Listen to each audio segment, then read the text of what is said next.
Bueno, buenas tardes. Gracias a todas y a todos por estar aquí, por prestar vuestro tiempo. Me he decidido hacer esta conferencia en el marco de las actividades formativas de estudio del carácter que hacemos gratuitas y, y ha sido un poco complicado, ha sido apasionante y complicada hacer la conferencia porque intentar juntar psicoterapia y medicina china eh, parece que no es difícil, pero como que vienen de dos pensamientos muy diferentes, aunque ya veréis que, bueno, tienen ideas muy parejas, ¿eh? He disfrutado mucho haciéndola y me he quedado con la sensación de que hay tanta información que dar en tan poco tiempo que lo más complicado ha sido sintetizarla y hacerla entendible. Yo espero haberlo conseguido y que tanto los psicoterapeutas que hay como los acupuntores que hay, pues todos aprendamos algo, ¿no? Los unos de los otros. Bien, he dividido esta conferencia en 4 partes. En una primera haré una introducción sobre la idea de que pretendo desarrollar. En una segunda parte explicaré brevemente los conceptos que tienen coincidencia entre la psicoterapia, tal y como la entendemos en Occidente, y la medicina tradicional china.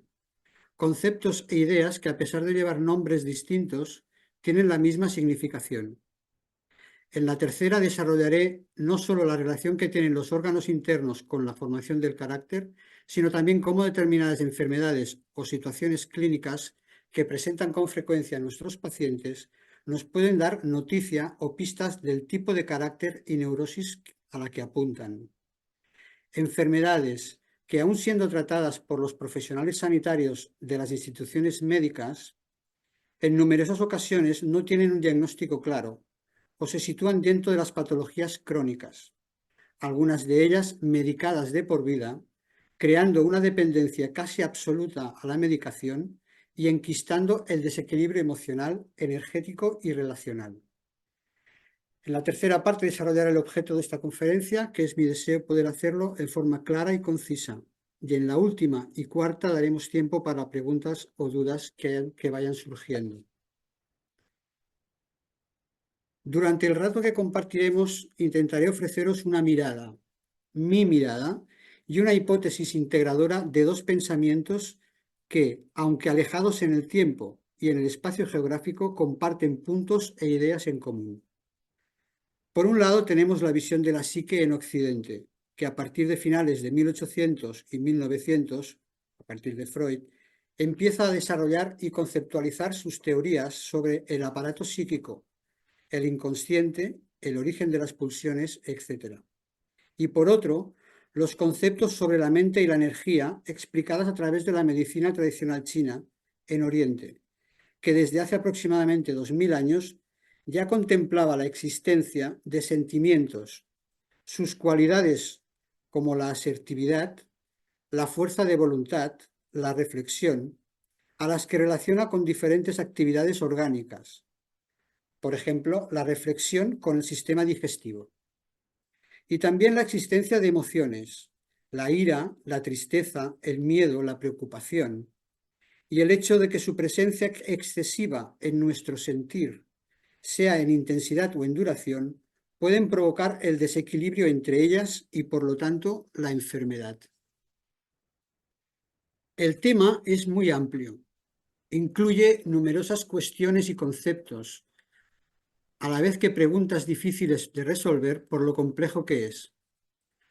Hablar del psiquismo, del comportamiento humano, de las pulsiones, de la formación del carácter, de la salud mental y emocional, además de necesario, por la cuenta que nos trae, es por lo poco atrevido.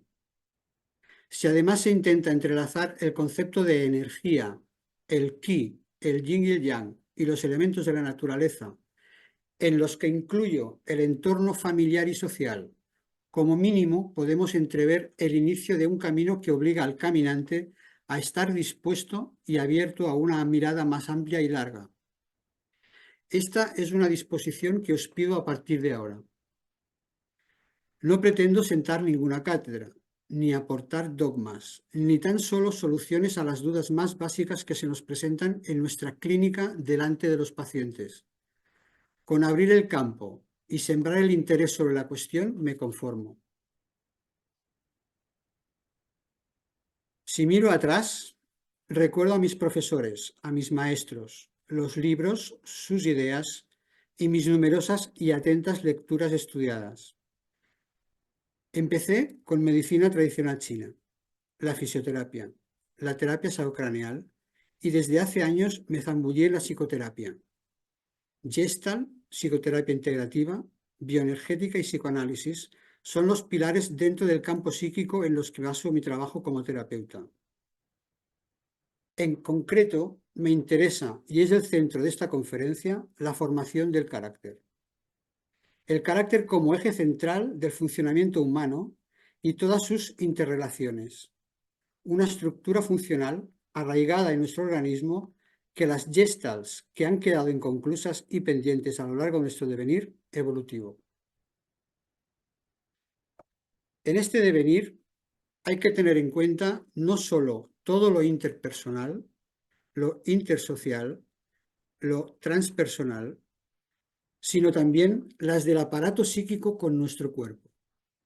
Remarco especial énfasis en la palabra aparato, ya que al igual que otros aparatos fisiológicos, como el muscular o el cardiorrespiratorio, se estudian en especialidades con demasiada frecuencia estancas en nuestra visión terapéutica del ser humano. A pesar de que con frecuencia hablamos de una visión holística o de su totalidad, parece difícil no caer en una terapéutica compartimentada y especialista. Especialidades que no critico, ya que por otro lado son excepcionalmente útiles en situaciones concretas, pero no lo son si las tomamos como como una lente única para la observación del ser humano. No es nuevo, ni lo pretendo, unir y buscar relaciones entre la mente, las emociones, el alma y el cuerpo. Por nombrar algunos autores, Sócrates, Platón, Descartes, etc., ya lo hicieron. Pero ahora me conformaré con nombrar a los más cercanos y leídos por mí. Empezaré por Freud. A pesar de abandonar el intento de comprender la neurosis en los niveles psíquico y somático, nunca dejó de interesarse por los procesos corporales subyacentes. No hay que olvidar que él empieza su estudio de lo que llamará después psicoanálisis por las conversiones histéricas. Y en numerosos escritos dice que el yo es ante todo un yo corporal. Wilhelm Reich, iniciador de la bioenergética y considerado como el padre de la psicología corporal, habla claramente de las consecuencias de la represión sobre el cuerpo en forma de corazas o armadura corporal segmentada por aglomeraciones de energía estásica. Alexander Lowen, continuador de los estudios de Wilhelm Reich, habla de la función unitaria, puente entre la psique y el soma, que no describe otra cosa que el carácter. Autores más cercanos a mí, en la actualidad, como Pierre Martí y su teoría analítica de la psicosomática, Luis Chioza, quien habla y describe los significados inconscientes de los trastornos orgánicos, la doctora Adriana Snake, en sus diálogos gestálticos con el cuerpo y sus fichas anatomofisiológicas, y Juan José Albert, que en su libro Ternura y agresividad hace de forma consciente un guiño al yin y al yang. Y por supuesto no quiero dejar de nombrar a tres de mis autores de referencia con lo que respecta a la medicina tradicional china. Leon Hammer, con su gran y extenso libro Psicología y Medicina Tradicional China, Giovanni Maciocia, en el suyo La psique y la medicina tradicional china, donde describe los diferentes caracteres desde el punto de vista de la medicina tradicional china. Y Radha Tambiraja, que ha promovido una acupuntura más entendible para Occidente. Todos ellos hablan de la relación cuerpo, mente y su energía. Voy a describir a continuación unos conceptos y sus similitudes y diferencias que nos van a ayudar a la tercera parte a poder entender la relación entre psicoterapia y los órganos internos. Soy consciente de que entre vosotros hay profesionales tanto del ámbito psicoterapéutico como de la medicina tradicional china.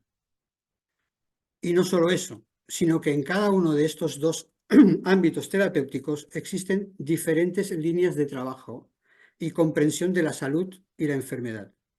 Por utilizar un término que todos podemos entender, hay aquí presentes diferentes brújulas, distintos nortes.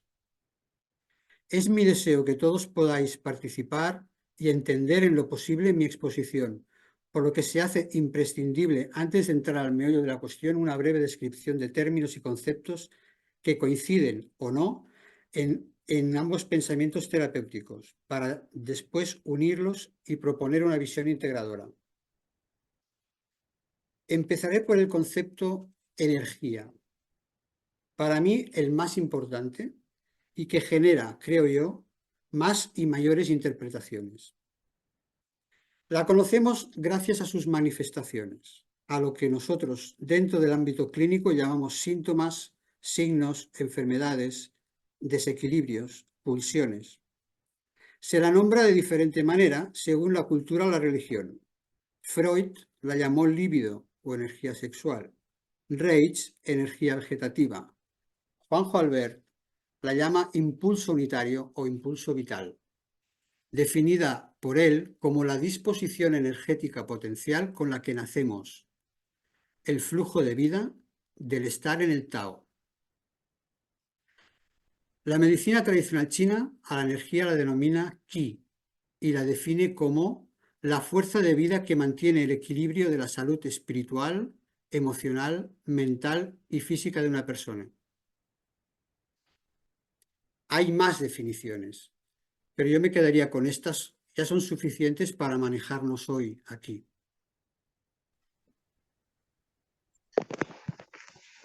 Los órganos internos. En biología y anatomía es una agrupación de diversos tejidos que forman una unidad estructural encargada del cumplimiento de una función determinada en el seno de un organismo pluricelular. En medicina tradicional china, tienen una personalidad propia según su función orgánica. Se contempla que cada uno de ellos es representante de una emoción y posee una característica energética particular. Ejemplo, de forma coloquial, se dice que el hígado contiene la rabia y contiene los músculos y su tensión, gobierna los músculos y su tensión, a la vez que distribuye los movimientos del ki dentro del organismo. O que el riñón almacena la energía esencial, gestiona el miedo y la purificación de los líquidos. Cada uno de ellos posee unas cualidades energéticas determinadas. Para la medicina tradicional china, la relación de estos órganos con la energía es bidireccional. Los bloqueos energéticos pueden afectar su función y al revés.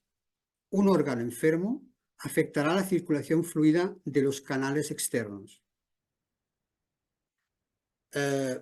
Tampoco es así de simple, pero no se puede desarrollar mucho más. Lo que quiero decir con esto es que las emociones pueden afectar a los órganos, pero una enfermedad en un órgano puede afectar a su emoción asociada.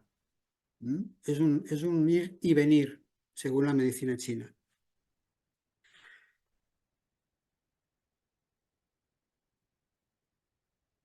Hablando de flujos, de ir y venir, ¿qué entendemos por flujo energético o estasis?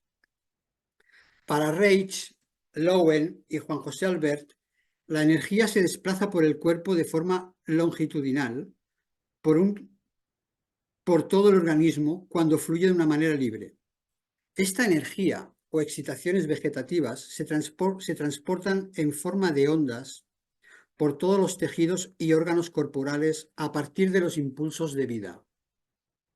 Un impulso de vida o impulso unitario, como llamaba Juan José Albert, que empezamos a valorar a partir del nacimiento. Dicho impulso unitario se irá bloqueando a partir del momento en que el bebé empieza a encontrar dificultades en el mundo exterior para satisfacer sus necesidades básicas, tanto las de conservación como la de los afectos. Estas dificultades van a estancar la energía en forma de segmentos horizontales, semejantes al diafragma respiratorio. En estos segmentos bloqueará la energía y la dejará estancada o estásica, pero no inactiva. El conjunto de segmentos corporales creará la coraza o armadura caracterial. Nosotros valoramos la existencia de 7 segmentos. Cada uno de ellos se bloquea de forma particular y en cada etapa de la evolución del niño o la niña, conformando así los síntomas corporales y emocionales de los caracteres. Los segmentos son el ocular, el oral, el cervical, el torácico, el diafragmático, el abdominal y el pélvico. Para la medicina tradicional china, la energía fluye a través de sus meridianos o canales de energía. Estos van madurando y creándose conforme el bebé va creciendo. Para la medicina tradicional china, estos canales comunican el interior con el exterior del organismo. Es decir, cada canal se corresponde a un órgano interno o víscera. Se describen de forma longitudinal al cuerpo y están situados en los brazos, las piernas, el abdomen y la espalda. Los desequilibrios energéticos de cada órgano se trabajan desde la parte externa de esos canales mediante las agujas de acupuntura y el masaje. A su vez, los, los bloqueos energéticos de estos canales pueden provocar problemas emocionales y los problemas emocionales pueden provocar bloqueos en esos canales, igual que con los órganos. Otro término que habría que explicar antes de proseguir, sería el yin y el yang, que sería lo mismo que expansión-retracción, que hablaba Reich, o ternura y agresividad, de Juan José Albert. Los conceptos del yin y yang surgieron observando las leyes de la naturaleza y no corresponden a unos conceptos concretos, sino abstractos, opuestos entre ellos y complementarios. La definición de cualquier fenómeno o situación puede ser definida yin con respecto a un concepto o yang con respecto a otro concepto. Existe un equilibrio dinámico entre el yin y el yang, igual que existe un equilibrio dinámico entre la expansión y la retracción, y la ternura y la agresividad. El yin necesita del yang, la ternura de la agresividad, para poderse controlar y compensar.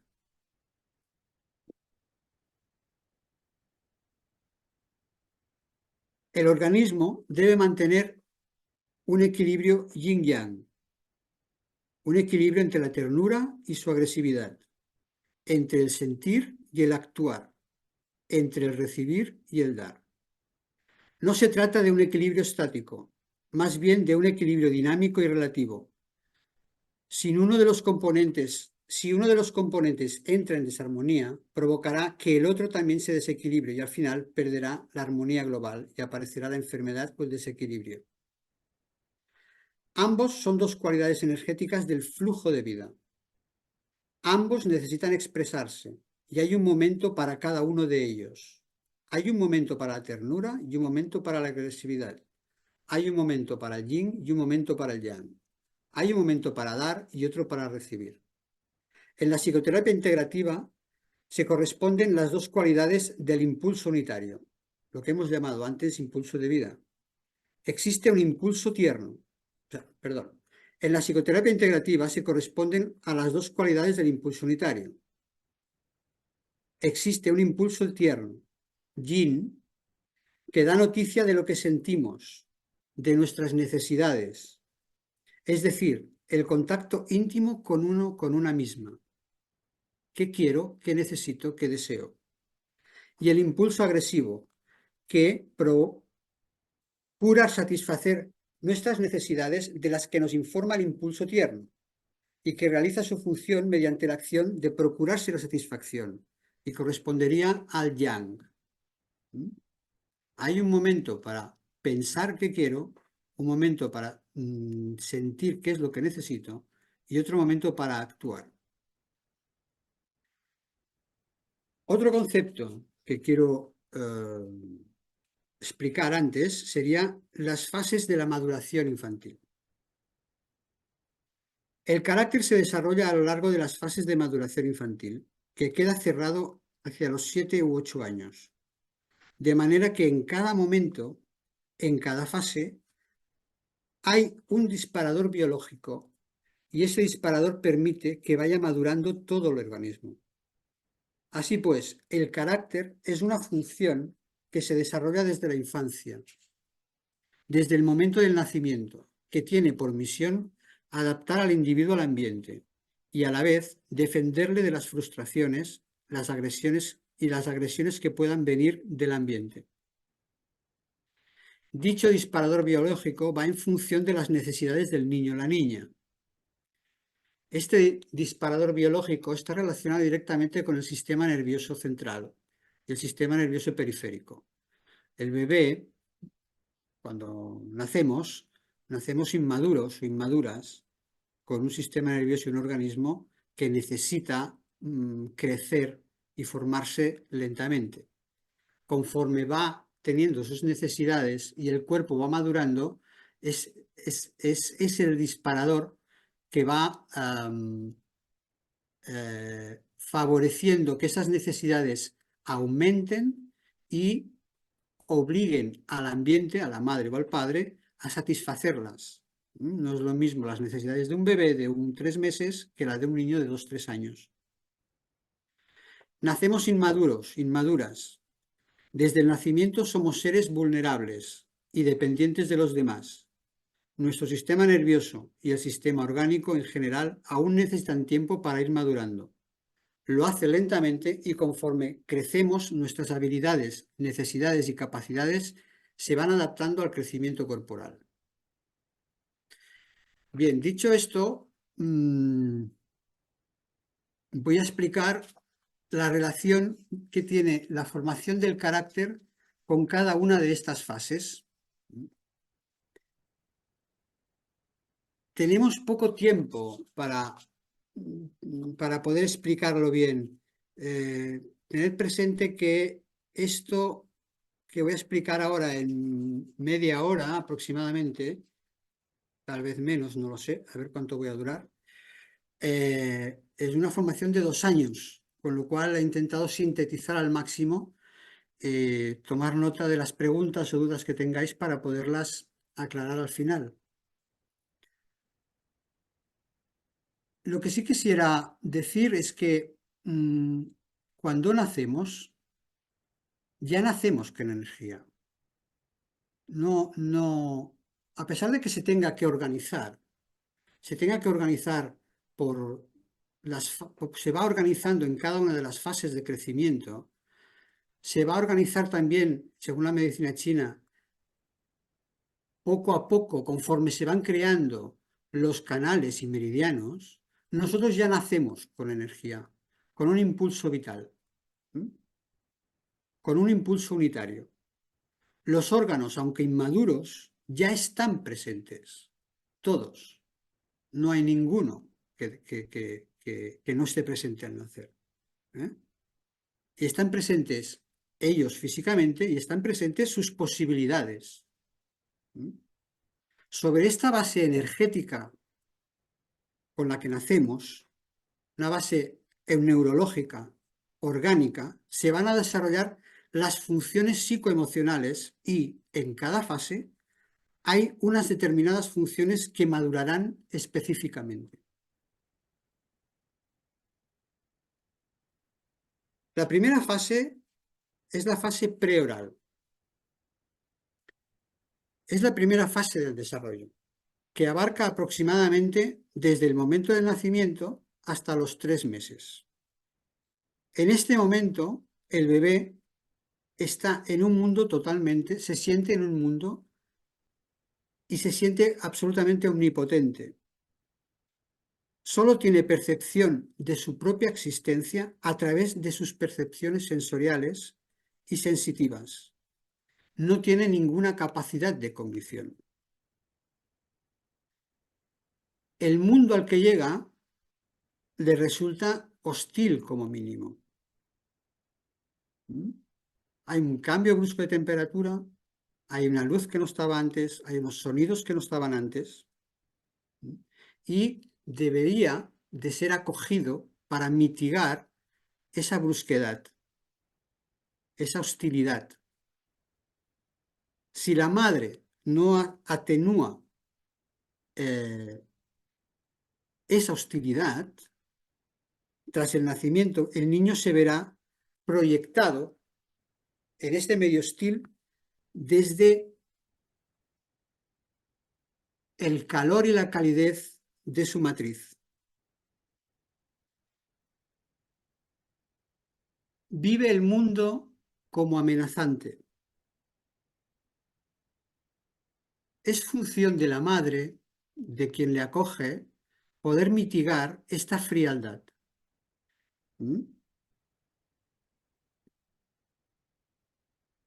¿Qué elementos pueden quedar distorsionados energéticamente en este bebé?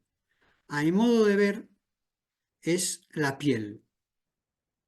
El bebé no se siente, no tiene una piel energetizada. Su piel aún no distingue entre él y su entorno. No hay un límite como nosotros podemos notar entre nosotros y el ambiente que tenemos. Con lo cual, desde la medicina china, quien gobierna la piel es el pulmón. Un nacimiento traumático, un nacimiento no bien acogido, un nacimiento que no se ocupa de la frialdad de pasar, la frialdad al entrar en nuestro ambiente, provocará disturbios no solo en la piel, sino en el pulmón. Los que sois acupuntores lo podéis entender, sabéis que la piel está gobernada por el pulmón. Los caracteres que quedan cristalizados en este momento, al ser mayores, al crecer, tendrán problemas de pulmón y problemas de piel, porque la energía va a quedar estásica en estos lugares. La relación del pulmón al nacer, que además es un órgano absolutamente inmaduro, porque hasta ese momento no ejercía ninguna función, si la energía se ve bloqueada por una entrada al medio aéreo sin suficiente calidez, se verá bloqueada y quedará estásica a nivel de piel, dejará una memoria de tensión a nivel de piel y a nivel de pulmón.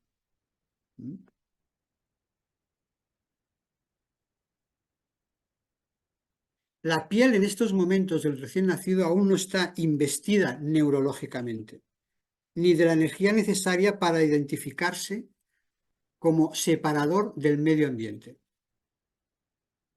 Para él, para el bebé, no hay diferencia entre cuerpo y el otro. Él se vive como un todo, se vive sin límites. En esta fase es crucial que el ambiente sea amoroso y cálido. Nos podemos preguntar, ¿por qué un ambiente no podría ser amoroso y cálido? Puede ser porque la madre no esté en un buen momento, puede ser porque sea un hijo no querido, puede ser porque no deseado, como consecuencias de continuos abusos, por ejemplo. ¿Mm? La medicina tradicional china nos dice que, como estoy diciendo, el pulmón gobierna la piel, con lo cual, si estamos hablando de que la piel es la diferencia entre nosotros y el ambiente, estamos hablando de cómo nosotros contactamos con el ambiente. ¿Mm? Nuestro primer contacto con el ambiente es a través de la piel, es a través de la respiración. Los órganos de contacto son el pulmón y la piel. Si el ambiente no es suficientemente apacible, tanto el pulmón como la piel quedarán bloqueadas, facilitando enfermedades pulmonares o en la piel. La respiración, el tacto, el cómo somos tocados, nos deja una memoria mnémica, una memoria no recordada, pero que se graba en las células, que se graba en el sistema nervioso. Se podría decir, de alguna manera, que la piel es un órgano interno, tal vez el órgano más íntimo.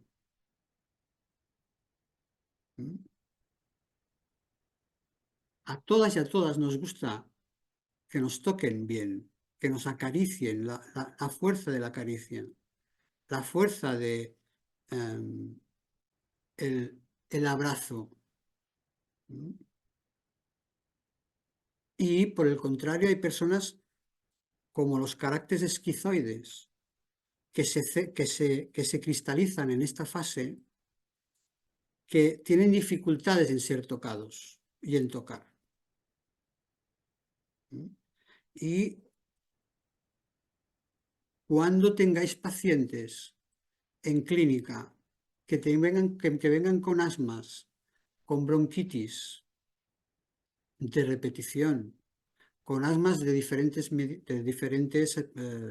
modalidades, con problemas en la piel, podemos pensar que hubo algo en esa época de la vida. ¿Mm? En esa época prenatal, preoral, perdón, preoral.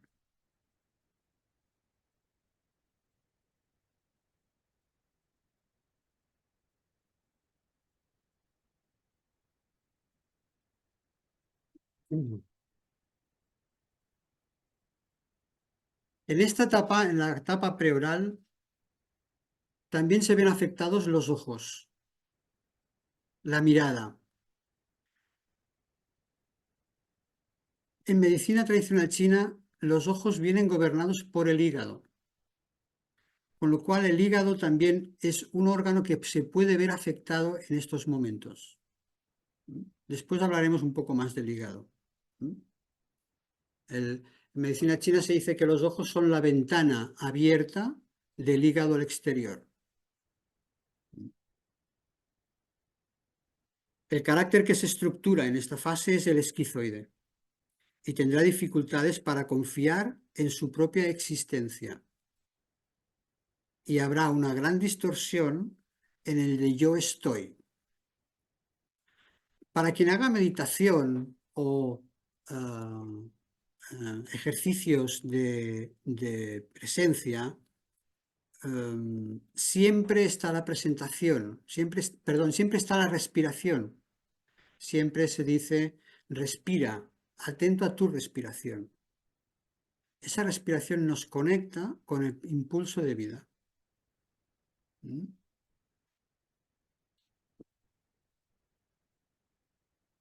Segunda fase, la fase oral. Va desde los 3 meses hasta un año aproximadamente. La diferenciación con la madre o con el pecho de ella empieza a aparecer. El niño o la niña va creciendo y empieza a ver, empieza a notar que él no es ese pecho, que él no es ese mundo como se vivía antes. Empieza a diferenciarse de la madre y en esta fase se va a empezar a inervar, eludiendo a los disparadores biológicos que hemos nombrado antes, se va a empezar a inervar la boca, los labios, la lengua, pero también el tubo digestivo, de forma sensorial. El bebé, la bebé, va a vivir el mundo a través de sus labios, de su lengua, de su boca. El niño necesita que el entorno le nutra, le alimente, pero no solo biológicamente, sino también afectivamente. Llega un momento de la vida del bebé, tras los primeros meses, que éste empieza a sentir que la madre va y viene, aparece y desaparece. Nota que la madre se empieza a alejar de él.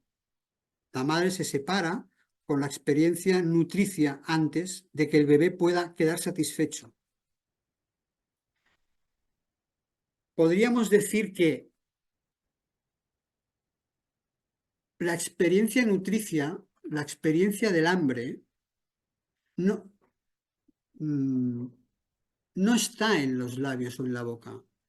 La necesidad de comer no está en los labios o en la boca. La necesidad de comer es orgánica y se expresa desde el estómago. Lo que sucede es que erotizamos los labios. Ponemos mucha energía porque es el contacto del exterior para satisfacer el interior. Es el estómago, en realidad, quien siente el hambre. Es el organismo el que necesita. Y se va a nutrir a través de los labios. Y a la vez, podríamos decir que el estómago hambriento no solo está hambriento de leche, comida, pan o lo que fuese, sino que está hambriento de afecto, de ese afecto que tiene que ir junto a el alimento de nutrición. La boca no está sola en el organismo. Se conecta con el tubo digestivo. Así lo contemplamos desde la medicina tradicional china.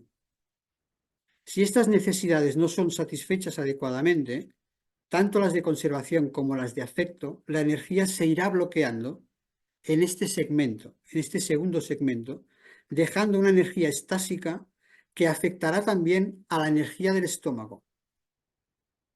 En medicina china se contempla una pareja curiosa, el estómago junto al bazo, como una unidad funcional de obtención de alimentos y, por lo tanto, de energía. La carencia vivida como experiencia en la infancia se reflejará en el funcionamiento de los órganos, en concreto del estómago y el bazo. Se darán situaciones como las de aliviar la ansiedad comiendo, y además de forma compulsiva. No todo el mundo alivia la ansiedad de la misma manera, pero cuando alguien alivia la ansiedad de forma comiendo, algo tiene que ver con ese anhelo no gratificado en el momento, en la fase oral. Puede haber trastornos de alimentación, puede haber obesidades. El estómago no solo pide comida, también pide y exige afecto emocional.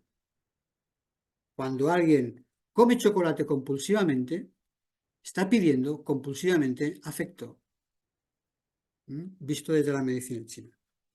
Serán personas a las que les costará separarse de la pareja por un miedo fantaseado a perder el objeto amoroso, a la vez que siempre se asegurarán del aporte de comida para huir de la sensación o del peligro de la sensación del vacío y de la soledad. El vacío con referencia a la no alimentación y de la soledad con referencia a ese momento en que la madre se aleja para ir a trabajar, para ir a hacer lo que sea. debe de alejarse. Pero eso crea ese temor en el bebé. En la fase oral queda afectada la energía de la tierra. En medicina china hay 5 elementos y uno de ellos es la tierra. Ya habla, la tierra ya habla de la alimentación. El sentimiento que se verá afectado es la confianza en el entorno y tendrá falta de confianza en el yo soy. En el preoral era el peligro de falta de existencia, en el de yo estoy. Aquí es el yo soy y se cristalizará el carácter oral. La tercera fase es la fase anal,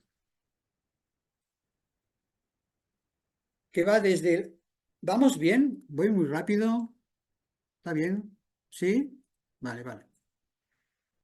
¿Voy muy lento? ¿No? La fase anal. Se han escrito libros sobre la fase anal y ha habido muchas discusiones sobre esta fase, pero la vamos a sintetizar muchísimo. Eh, Abro un paréntesis. En Estudio del Carácter tenemos un grupo de estudio y justamente ahora estamos leyendo a Wilhelm Reich en cómo se conforma el masoquismo, en la etapa anal, ¿no? Es una, es un tema que además separó a las ideas iniciales de Freud. No sé si habéis oído hablar del instinto de muerte y Thanatos, en que Reich no estaba de acuerdo con esto y es un tema controvertido, en psicoanálisis y en psicoterapia en general. O sea, hay mucho que decir de esta fase. Diremos algo muy poquito en un ratito. Bien, cierro paréntesis. Desde el año y medio hasta los 2 años y medio a los 3. En esta etapa, la etapa anal, maduran las terminaciones nerviosas del recto y los esfínteres de la vejiga. Y por primera vez el niño percibe cuándo tiene la necesidad de hacer caca y hacer pipí. Antes hemos dicho que se inervaba los labios, la boca, la lengua.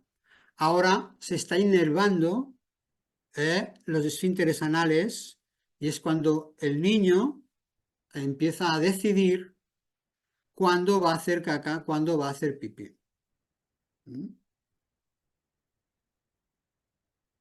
Por primera vez, el niño va a sentir que tiene algo de dominio sobre él y sobre los demás, con lo que él dará. Y lo que dará es su caca o su pipí. Y él decidirá cuándo lo da y cómo lo da. Lo va a decidir en función de cómo respondes el medio ambiente a eso. Esta nueva sensación, esta nueva capacidad hace que el niño conecte con una sensación de mucho poder, porque se da cuenta de que él puede dar o no dar. Puede dar al mundo una parte de sí mismo, que son sus heces, sus heces, o puede retenerlas. Por lo tanto, puede satisfacer a su madre o a su padre, o puede frustrar a su madre o a su padre. De ahí que empiece a sentirse capaz, por primera vez, de poder manipular el medio ambiente, el medio que le rodea.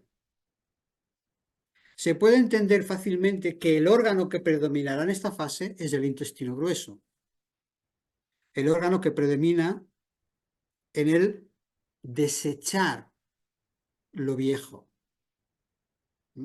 quitarse de encima lo antiguo, lo ya usado, lo que no sirve, soltar aquello que no se necesita. Al soltarlo, se lo da al mundo. No solo el intestino grueso se refleja en este acto, sino también el hígado. Otra vez nos vuelve a salir el hígado, con la capacidad de decir no. En esta fase aparece el no, El niño es capaz de decir no, no a esto, no a aquello. Es cuando los niños dicen, no me pongas esto, ya me he visto yo, no quiero esto, no quiero salir, no quiero ir al cole, no, no, no. ¿Mm? Aparece en esa fase. ¿Mm? Yo creo que el intestino grueso dice, no quiero dártelo. Y el hígado dice, ahora no. Ambos, ambos órganos están en el no. Pero uno dice, no quiero dártelo y retengo. Y el hígado dice, ahora no. ¿Mm? Son dos nos diferentes que lo que hacen es aumentar el poder del niño. ¿Mm? Al intestino grueso le gusta sostener, aguantar, al igual que soltar. Es decir, da el mismo gusto cagar, da el mismo gusto soltar, que da el mismo gusto aguantar. ¿Mm? Se habla de la erotización del aguantar y el gusto por el dar. Pero es el niño, en un principio, quien decide en función de lo que observa en su entorno. Con sus heces puede o no contentar a su madre. Si se decide aguantar, con los años provocará una situación espástica en el intestino grueso, con estreñimientos crónicos o graves problemas en la flora intestinal. Los problemas de estreñimiento no solo están ligados a la alimentación, también tienen una relación directa con la actitud de aguantar y sostener. El intestino grueso está ligado a la capacidad de ser autónomo, autónomo para elegir entre dar al otro o no, entre darse a sí mismo o no. Esto le va a dar confianza en su autonomía y decidir cuándo yo quiero. ¿Mm? El carácter que se fija aquí es el carácter masoquista. En estas tres primeras fases del desarrollo, la fase preoral y el carácter esquizoide, la fase oral y el carácter oral, la fase anal y el carácter masoquista, en estas tres primeras fases lo verdaderamente importante para el desarrollo del niño es quién tiene delante. Quien tiene delante le llamamos función madre. Puede ser la madre, puede ser el pap, puede ser el padre, puede ser una tía, pero a esa función se le llama madre. A esta función se corresponde en medicina china con el yin. La madre hace una función yin en estos en estas tres primeras etapas, donde algunas de sus características son el apoyo, el cuidado, la nutrición. El yin inviste la energía del niño mediante un narcisismo amoroso. Es necesario ese yin. Es necesario un yin que soporte, que pueda sostener al futuro yang. El yin inviste, esto ya lo he dicho, los órganos que se benefician más directamente de esta energía son los llamados órganos Zhang, que es el corazón, el maestro de corazón, el hígado, los pulmones y los riñones. Pasamos a la siguiente fase, nos quedan dos, que es la fase fálica. En la fase fálica van a madurar las terminaciones nerviosas de los genitales externos y del perine. El niño encuentra placer al manipular sus genitales externos y, como en otras fases del desarrollo, esto es necesario para que a la vez se vayan desarrollando la corteza cerebral y las funciones cognitivas. Si la fase anterior es la fase del no, esta fase es la fase de los por qué. Quiere saberlo todo, quiere conocerlo todo. Y aquí es donde entra en juego la función padre. Venimos de la función madre para entrar en la función padre, que va a potenciar y hacer que se arraigue bien el subimpulso agresivo, es decir, el yang. El yang va cogiendo protagonismo. Por eso cuando en medicina china hablamos de que el yin es femenino y el yang es masculino, no tiene nada que ver con los géneros, tiene que ver con su función. No tiene que ver no tiene nada que ver con las mujeres o con los hombres, tiene que ver con la función. El yin tiene una función y el yang tiene otra función. Aquí lo importante es el desarrollo de la agresividad. Agresividad entendida como ir hacia, no de pegar al otro, de agredir al otro. La agresividad entendida como la facultad, la capacidad de movernos hacia adelante, de ir a buscar aquello que necesitamos, aquello que deseamos, aquello que nos ha dado noticia el impulso tierno. No necesariamente, no necesariamente hay que agredir ni violentar para recoger lo que queremos. En esta etapa, el padre o la madre son seductores con respecto al niño. Acostumbran, cuando va a cristalizar un carácter psicopático en la fase fálica, los padres son seductores, lo van a utilizar para satisfacer sus propias necesidades narcisistas y atraer al niño para vincularse con él en contra del otro. El niño es y se ve manipulado en favor de alguno de los padres. Los órganos que se verán afectados aquí, a mi entender, son el hígado y la vesícula biliar. El hígado y la vesícula biliar se corresponden con el viento como energía de la naturaleza. Estos dos órganos mueven y distribuyen la energía por el cuerpo. El hígado y la vesícula biliar llevan la energía hacia el exterior. Estos órganos ayudan y se alimentan de la capacidad de socializarse y relacionarse con los demás, a la vez que ayudan a la sociabilidad y a relacionarse con los demás.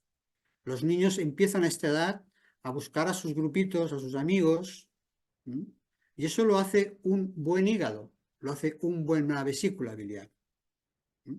A la vez que no se les machaca con nuestros nos. Su no debe ser respetado y no ser machacado por nuestros nos. Nuestros nos machacan, bloquean la energía hepática y la energía biliar.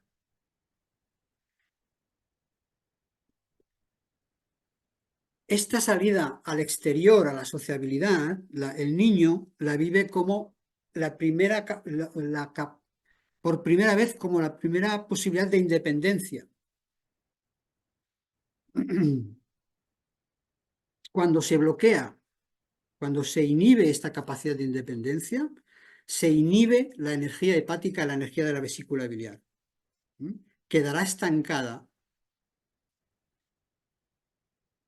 y se transformará con los años en cálculos biliares, migrañas, malas digestiones, problemas con la bilis, posibles glaucomas, alergias, varices. Es decir, vale la pena respetar, en la medida que sea posible, manteniéndonos dentro de los márgenes que nos permite la cultura y la sociedad, los sís de nuestros hijos y nuestras hijas. En casos extremos, grandes bloqueos de hígado o de vesícula biliar pueden provocar ictus. Son algunas de las patologías a las que se verán en los adultos que no han pasado por una etapa fálica satisfactoria, que han sido manipulados y han sido seducidos por sus padres en favor de ellos mismos. En esta etapa se va a desarrollar la confianza en la independencia, en el yo puedo. Y en esta etapa se van a fijar dos tipos de caracteres, uno obsesivo y otro histérico. Uno obsesivo más yin y uno histérico más yang. Y por último, la fase genital. Es la última fase del desarrollo y sucede a partir de los 4 años y medio aproximadamente. Es la fase genital y aquí se desarrollan los caracteres rígidos. Desde la psicoterapia integrativa y la formación que se imparte en el estudio del carácter, contemplamos 4 caracteres rígidos: el fálico narcisista compulsivo, el fálico narcisista obsesivo y el pasivo femenino y el histérico. En esta conferencia no da tiempo a desarrollar cada uno de estos caracteres. Aún y así intento exponer las características y órganos afectados que tienen en común todos ellos. En esta fase, lo que neurológicamente madura son las terminaciones sensitivas de la piel en todo el cuerpo. El resultado es que el niño descubre lo que es el erotismo, el placer a través de los sentidos, sobre todo a través del tacto, que en sí mismo no es sexual, aunque sea una parte importante de la sexualidad. El erotismo es una cosa y la sexualidad es otra. Esto es muy importante porque en la fase preoral, la primera que habíamos visto, la primera de todas, el niño no tiene una concepción de sí mismo, sino un caos omnipotente. Él se confunde con su entorno, él es todo. En la fase oral se percibe a través de los labios, de la lengua. En la fase anal se percibe a través de las excitaciones de tensión y relajación en relación con hacer caca o retenerla. En la fase fálica se percibe a través del placer que le dan los genitales externos. Pero ya en la fase genital se percibe como un todo integrado. Es la primera vez que el niño tiene conciencia de su totalidad corporal y sensitiva. El componente del sentimiento básico de seguridad que se desarrolla en esta fase es la confianza en su propia libertad emocional para ser y amarse como es. En este momento, lo que quiere es relacionarse con su entorno, sobre todo con el entorno familiar, a través del afecto, la ternura y el placer erótico. El niño quiere ser recibido con amor, con ternura, pero también le gusta tocar el cuerpo del padre y de la madre. Y puede ocurrir que esto sea interpretado por el adulto como sexual y sea rechazado. Entonces se produce la disociación entre placer y ternura. Si esto no ocurre, se va a producir una disfunción. Si esto ocurre, se va a producir una disfunción en la libertad de entrega completa, tierna, sexual y erótica, creando dificultades sobre todo en las parejas y posibilitando que en la persona adulta haya un miedo a su propio deseo, considerando el deseo como un impedimento para el amor. A nivel de órganos, los que se verán afectados en este momento son prácticamente todos, cada uno en mayor o menor medida, según las experiencias, según las experiencias que ha vivido, según las experiencias infantiles y las energías estásicas que ha ido dejando en todo su proceso de maduración, va a afectar a unos órganos más o a unos órganos menos, pero todos se van a ver afectados. Pero si hay alguno en concreto o especialmente afectado, va a ser el corazón. En medicina china al corazón se le tiene como el emperador, aquel que gobierna cada una y de todas nuestras emociones. El corazón está presente en todas las etapas, desde que nacemos. Es el órgano que proporciona la capacidad de vivir con satisfacción, la capacidad de amar y amarse a uno mismo. En definitiva, el corazón sirve para desarrollar y madurar nuestra capacidad de amor y de amor hacia los demás. La capacidad de ser compasivos con nosotros mismos y ejercer la compasión. Los caracteres rígidos sufren del corazón, con problemas de tensión arterial, taquicardias, bradicardias, insomnio. anginas de pecho, ansiedad, etcétera. Pero este corazón pues, generalmente va a acompañar a todos y cada uno de los otros órganos que hemos ido viendo. Bien. Mm, yo terminaría aquí. Podría seguir hablando un poco más sobre este tema, pero llevamos una hora. Eh, abriría el espacio de preguntas, por si han quedado cosas pendientes, abiertas, que tenéis dudas.